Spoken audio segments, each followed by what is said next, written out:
사람들은 흔히들 이야기합니다. 세상에서 성공하기 위해서는 시대의 흐름을 읽는 눈, 다시 말해서 통찰력이 중요하다라고 이렇게 흔히들 이야기합니다.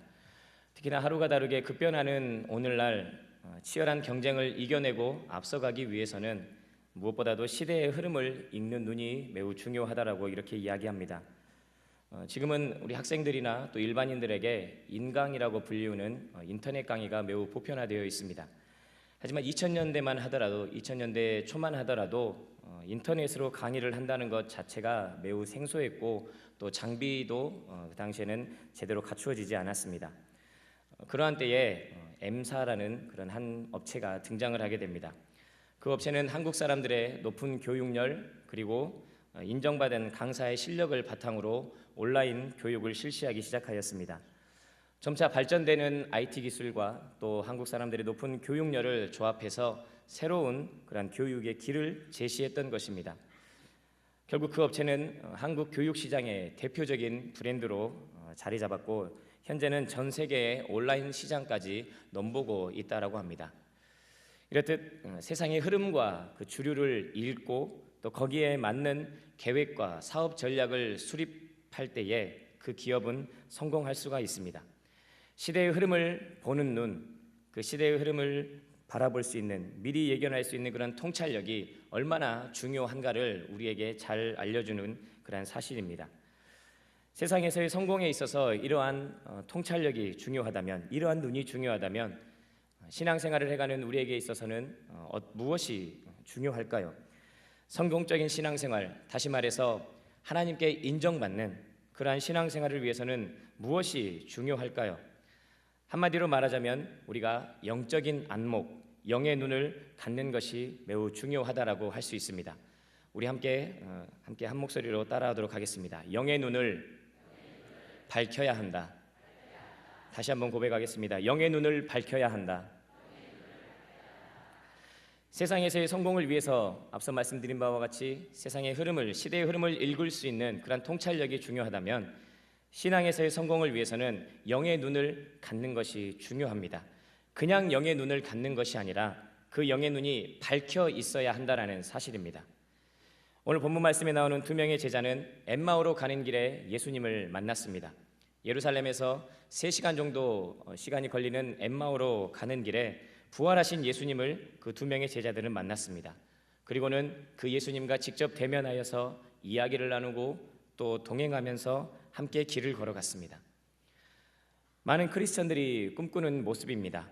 예수님을 만나고 또 예수님과 대화하며 그분과 동행하는 그런 특별한 시간을 이 두 명의 제자들은 보냈던 것입니다. 하지만 이러한 특별한 시간을 보냈음에도 불구하고 이 두 명의 제자들은 예수님을 알아보지 못했습니다. 무엇 때문에 그랬는가? 오늘 본문 16절에서 이렇게 말씀하고 있습니다. 그들의 눈이 가리어져서 그인 줄 알아보지 못하거늘 이라고 말씀하고 있습니다. 눈이라는 신체 부위는 우리 성경에서 특별하게 쓰이는 경우가 많이 있습니다. 우리 신체의 일부인 눈을 가리키기도 하지만 성경에서는 조금 더 특별한 의미를 가지고 쓰이는 경우가 있는데 그 대표적인 예가 바로 열왕기하 6장 17절의 말씀입니다. 기도하여 이르되 여호와여 원하건대 그의 눈을 열어서 보게 하옵소서 하니 여호와께서 그 청년의 눈을 여심해 그가 보니 불말과 불병거가 산에 가득하여 엘리사를 둘렀더라. 아람 군대가 이스라엘을 쳐들어왔을 때에 그 아람 군대로 인하여서 두려움에 떨고 있던 그 한 청년을 위하여서 엘리사가 하나님께 기도합니다. 주님, 저 청년의 눈을 열어 주시옵소서. 저 청년의 눈을 열어서 보게 하여 주시옵소서. 그랬더니 그 청년의 눈이 열려서 불말과 불병거가 보였다라는 내용입니다. 이것은 그 청년에게 하나님께서 주시는 그러한 특별한 영적인 능력이 임했다라는 것을 말해줍니다. 인간의 눈으로는 볼 수 없는 그런 불말과 불병거였지만 그 청년을 위해서 엘리사가 기도했을 때에 그에게 영적인 능력이 임했다라는 것을 말하면서 성경은 그 청년의 눈을 여셨다라고 기록하고 있습니다. 다시 말해서 성경에서 눈이라는 신체 부위는 이렇게 하나님께서 주시는 영적인 능력을 의미할 때에, 나타날 때에 쓰이는 단어라는 사실입니다. 우리가 잘 알고 있는 신명기 34장 7절에서도 이렇게 말씀하고 있는 부분이 있습니다. 모세가 죽을 때에 나이 120세였으나 그의 눈이 흐리지 아니하였고 기력이 쇠하지 아니하였더라라는 말씀이 있습니다. 모세의 눈이 흐리지 않았다는 것도 비록 그의 나이가 120세에 달했을지언정 그의 영적인 능력은 잃어버리지 않았다라는 것을 말씀하고 있는 것입니다. 이렇듯 성경에서 눈이라는 단어는 단순한 우리 신체의 일부로서가 아니라 하나님께서 주시는 영적인 능력, 영적인 안목, 이러한 것들을 의미할 때가 많다라는 것입니다. 다시 본문 말씀으로 돌아와서 오늘 이 제자들이 예수님을 만났던 그 제자들의 눈이 가리워졌다는 것도 바로 이러한 측면에서의 의미를 지니고 있습니다. 다시 말해서 그들은 예수님과 함께 있었음에도 불구하고 그들의 영적인 눈이, 영적인 안목이 가리워진 상태였다라는 것입니다. 영의 눈이 가리워졌기 때문에 그들은 바로 옆에 부활하신 예수님이 있음에도 불구하고 그 예수님을 알아보지 못했던 것입니다. 여러분, 이렇듯 아무리 귀하고 위대한 것 그리고 고귀하고 가치 있는 것을 보여준다 할지라도 우리가 영의 눈이 닫혀 있으면 아무것도 볼 수가 없습니다. 아무리 많은 축복을 받고 하나님께서 우리에게 많은 은혜를 베풀어 주셨다 하더라도, 또한 진리가 그곳에 있다 하더라도 우리의 영의 눈이 어두워져 있으면 그것을 볼 수 없고 깨달을 수가 없다라는 사실입니다. 구약시대의 발람 선지자를 통해서도 우리는 이 사실을 잘 알 수 있습니다. 모압 왕이었던 발락 왕은 선지자 발람을 불러들입니다. 그리고 자신들과 전쟁을 할 이스라엘을 향해서 저주를 선포하라고 이렇게 말을 합니다. 하지만 그 발람 선지자는 하나님께서 주시는 그 말씀만을 선포합니다. 축복의 말만을 이스라엘을 향해서 선포합니다. 이런 발람에 대해서 베드로후서 2장 15절에서는 이렇게 말씀하고 있습니다. 그들이 바른 길을 떠나 미혹되어 부올의 아들 발람의 길을 따르는도다. 그는 불의의 삭슬 사랑하다가라고 말씀하고 있습니다. 앞서 말씀드린 것과 같이 처음에 발람 선지자는 하나님의 말씀만을 전하는 그러한 자였습니다. 주변에서 누가 유혹하든지 혹은 누가 자신을 위협하든지 거기에 상관없이 오로지 하나님의 말씀만을 선포했던 자가 바로 발람 선지자였습니다. 그랬던 그가 방금 전의 말씀처럼 불의의 삭슬 사랑하면서 탐욕에 사로잡히게 되었습니다. 그리고 그 탐욕으로 인해서 그의 영의 눈이 닫혀버리게 되었습니다. 그래서 그는 자신을 죽이기 위해 찾아온 여호와의 사자를 보지 못했습니다. 하찮은 나귀조차도 볼 수 있었던 여호와의 사자를 볼 수 없었던 것입니다. 민수기 22장 27절 말씀입니다. 나귀가 여호와의 사자를 보고 발람 밑에 엎드리니 발람이 노하여 자기 지팡이로 나귀를 때리는지라. 신약시대의 유대인들 역시도 마찬가지였습니다.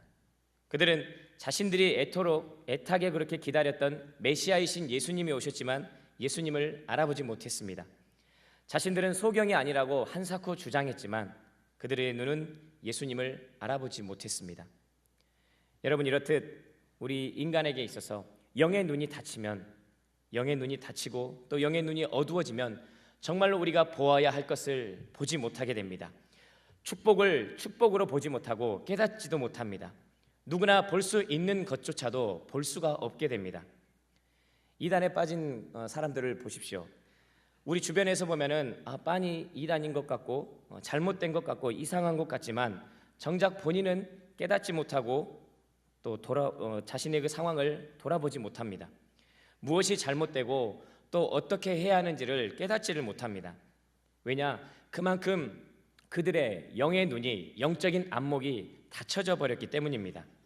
그래서 우리에게는 마음의 눈이 열리고 또 믿음의 눈이 열리고 영의 눈이 열리는 것이 매우 중요한 것입니다.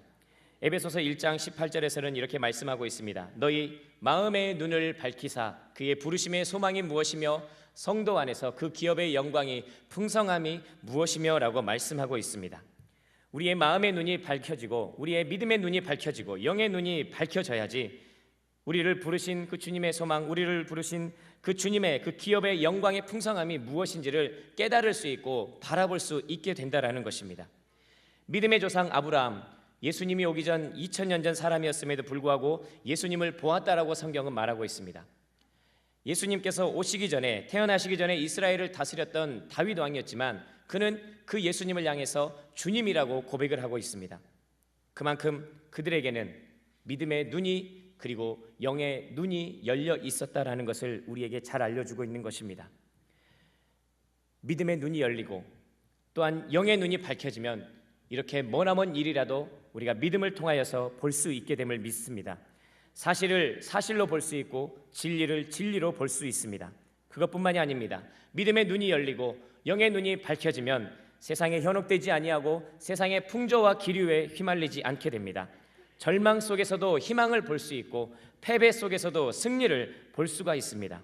자신의 승리와 성공 속에서 예수 그리스도의 진정한 은혜를 발견할 수가 있다라는 사실입니다. 반대로 우리가 믿음의 눈이 열리지 않고 영의 눈이 밝혀지지 않으면 진정한 신앙을 가질 수가 없습니다.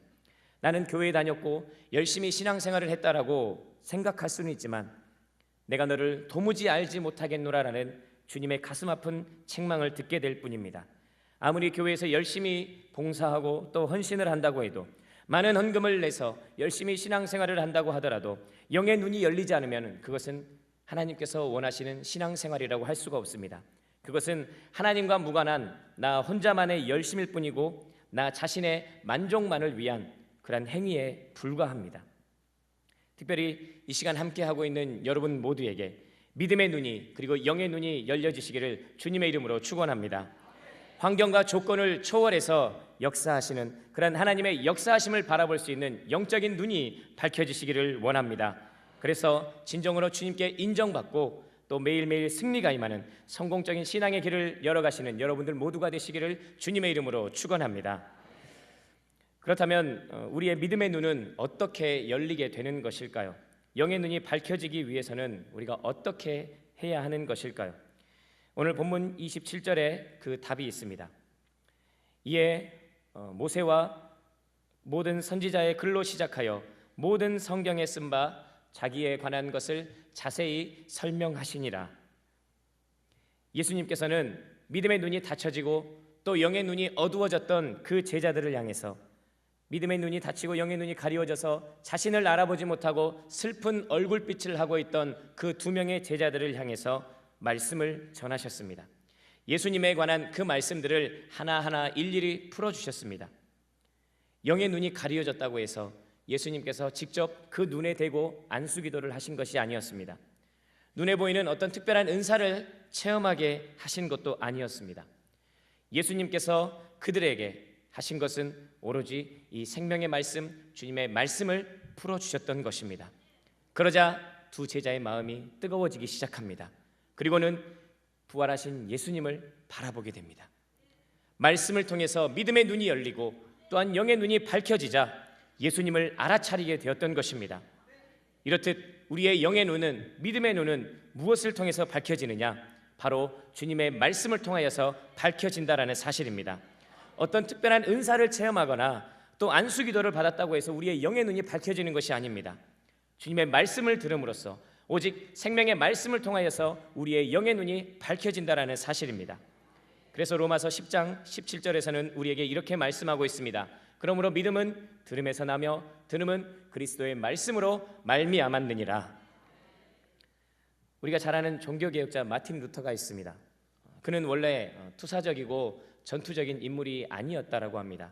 그는 원래 당대 최고의 구약학자였습니다. 학자였던 그가 어떻게 종교개혁을 일으키면서 투사적인 인물로 변화되었는지 아십니까? 그것은 바로 그가 성경을 연구하면서 예수님을 만났기 때문입니다. 성경을 연구하면서 예수님을 체험했고 또 인격적으로 주님을 만나면서 그러면서 그의 영의 눈이 밝아졌기 때문입니다. 물론 그렇다고 해서 영의 눈이 밝아지면 루터처럼 모두가 다 투사적인 인물로 변하게 된다는 것이 아닙니다. 중요한 것은 무엇이냐? 학자로서 그 서재에만 머물러 있던 루터가 종교개혁의 현장에 뛰쳐나올 수 있었던 그 요인이 말씀을 통하여서 그의 영의 눈이 밝혀졌기 때문이라는 사실입니다. 갖은 핍박과 위험과 또 반대가 도사리고 있는 것을 알면서도 그 속에 서재를 뛰쳐나와서 그 현장 속에 담대히 뛰어나올 수 있었던 그 요인이 바로 이 주님의 생명의 말씀에 있었다라는 사실입니다. 그 말씀을 통해서 루터의 영의 눈이 밝아지고 믿음의 눈이 열리게 되면서 그는 그 서재를 박차고 일어나서 종교개혁의 현장에 뛰쳐나올 수 있었다라는 것입니다. 그래서 루터가 종교개혁을 하면서 역점 사업으로 벌인 것 중에 하나가 바로 성경 번역이었습니다. 당시 가톨릭 교회에서 평신도는 성경을 볼 수가 없었습니다. 오직 사제들만 볼 수 있었습니다. 왜냐하면 그 중세 시대에는 성경이 흔하지도 않았을 뿐더러 일반인들이 보지 못하게끔 라틴어로 기록이 되어 있었기 때문입니다. 마틴 루터가 가톨릭을 적 그리스도로 간주하면서 개혁을 단행했던 이유가 바로 이 점 때문이었습니다. 여러분, 성경을 그리고 하나님의 말씀을 보지 못하게 하는 것이 누구이겠습니까? 바로 악의 세력 사탄밖에 없습니다. 그런데 이 중세 가톨릭 교회는 이런 사탄의 도구가 되어서 많은 이들로 하여금 하나님의 말씀을 보지 못하도록 막아섰던 것입니다. 그래서 루터는 이러한 가톨릭의 많은 방해와 또 반대와 박해가 있었음에도 불구하고 활발히 성경 번역 사업을 펼치게 되었습니다. 그 결과 오늘날 우리의 손에도 이 말씀이 들려지게 되고 이 말씀을 통하여서 우리가 날마다 주님을 만날 수 있게 되는 그런 은혜가 임하게 되었다라는 것입니다. 요한복음 5장 39절에서는 우리에게 이렇게 말씀하고 있습니다. 너희가 성경에서 영생을 얻는 줄 생각하고 성경을 연구하거니와 이 성경이 곧 내게 대하여 증언하는 것이니라.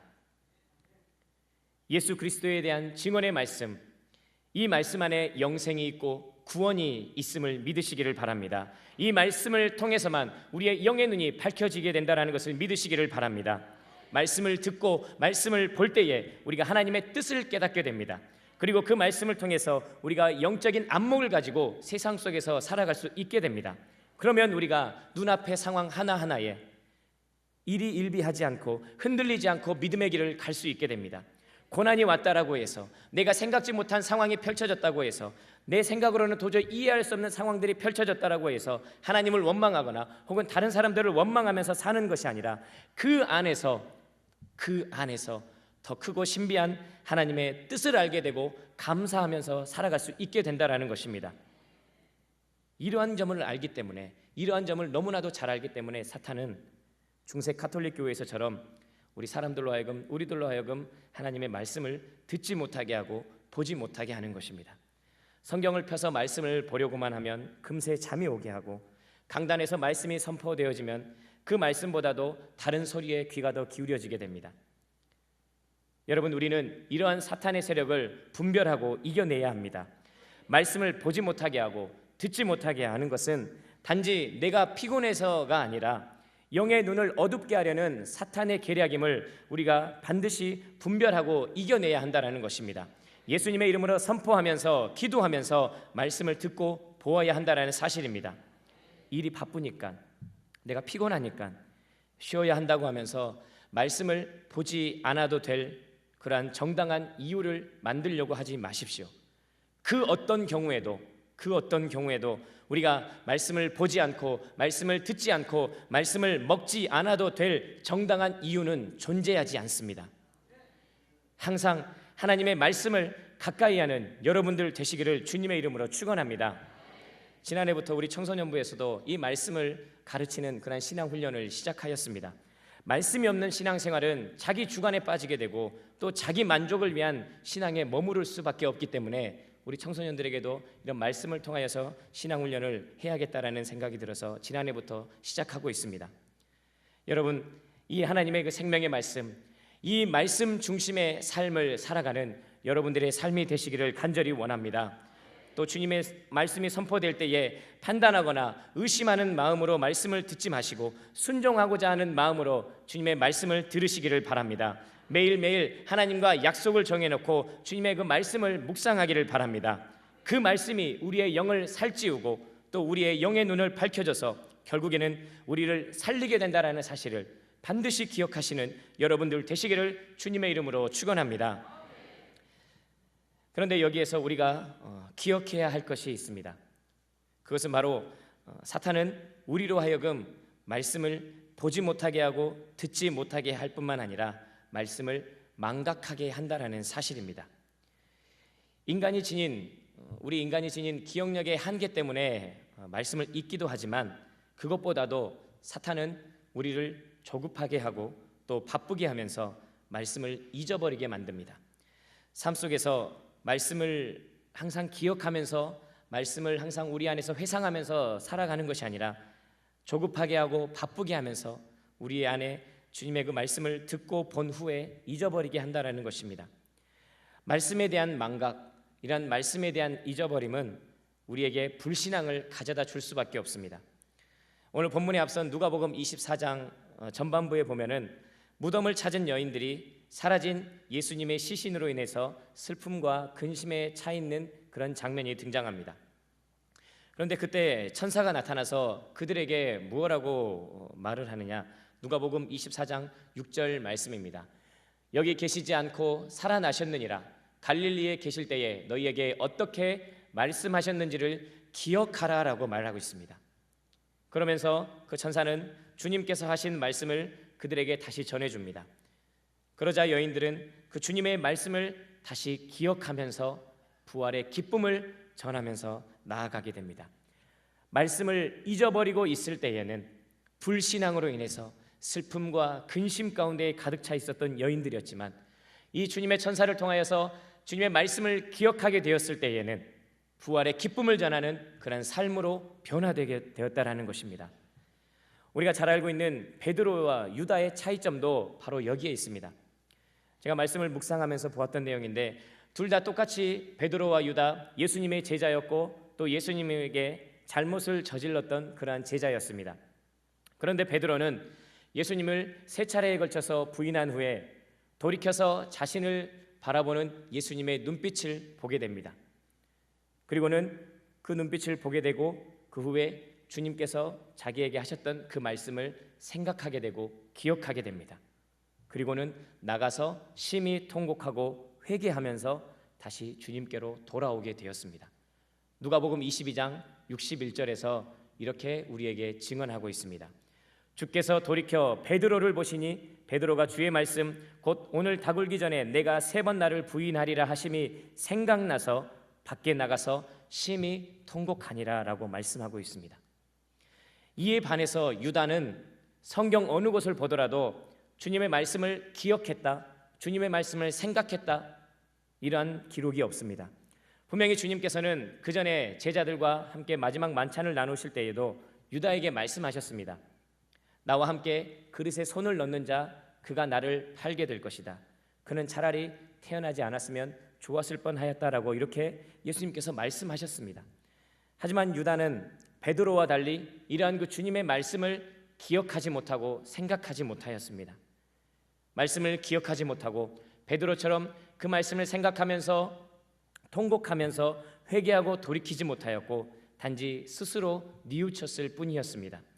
그 말씀에 따라서 내가 그 말씀을 듣고 회개하고 통곡하며 주님 앞에 나아온 것이 아니라 단지 자신의 감정과 자신의 기분에 따라서 죄책감이 못 이겨 스스로 뉘우쳤을 뿐입니다. 그래서 결국은 유다가 그러한 비참한 최후를 맞이하게 되었던 것입니다. 말씀을 기억하느냐, 말씀을 기억하지 못하느냐에 따라서 이렇게 전혀 다른 결과가 만들어진다라는 것입니다. 말씀을 기억하고 하나님의 말씀을 생각했던 그 베드로가 회개하고 돌이킨 반면에 유다는 말씀을 기억하지 못하고 혼자 뉘우치기만 하며 결국에는 비참한 최후를 맞이하게 되었습니다. 말씀을 망각했을 때에는 불신앙으로 인해서 슬픔과 근심 가운데 있었던 그 여인들이었지만 주님께서 주셨던 말씀을 다시 기억하게 되었을 때에는 그들이 부활의 기쁨을 전하는 삶으로 변화되었다라는 것입니다. 말씀을 보고 듣는 것도 매우 중요합니다. 하지만 그에 못지않게 중요한 것은 우리가 이 말씀을 날마다 기억하면서 우리의 마음 안에 회상하고 돌이키는 것, 주님의 말씀을 생각하면서 기억하면서 살아가는 것, 그것 또한 중요한 것을 여러분들 반드시 기억하시기를 바랍니다. 내가 보고 들었던 말씀을 한 번 보고 또 듣고 잊어버리는 것이 아니라 삶 속에서 계속해서 기억하고 계속해서 회상하면서 그 말씀을 내 삶으로 가져오는 것, 그것이 바로 진정한 능력이고 영성 아니겠습니까? 역대상 16장 15절에서는 그래서 우리에게 이렇게 말씀하고 있습니다. 너희는 그의 언약 곧 천대에 명령하신 말씀을 영원히 기억할지어다. 여러분의 삶 가운데에 얼마나 이 주님의 말씀이, 나에게 주셨던 그 생명의 말씀이 기억되어지고 또 회상되어지고 있습니까? 우리가 큐티련함에 있어서도 큐티의 마지막 단계는 무엇이냐? 그 말씀을 우리의 삶 가운데에 적용하는 것입니다. 내가 말씀을 읽고 말씀을 보고 혹은 말씀을 듣고 나서 이 부분이 은혜를 받았다, 이 부분이 너무 좋았다, 이 부분이 마음에 감동이 되었다 라는 것에 그치는 것이 아니라 내가 은혜를 받고 나에게 감동을 주셨던 그 말씀을 내 삶 속에 가져와서 날마다 그 말씀을 회상하고 그 말씀대로 살아가고자 노력하고 애쓰고 기도하면서 나아가는 것, 그것이 바로 진정한 큐티이고 큐티의 완성인 것입니다.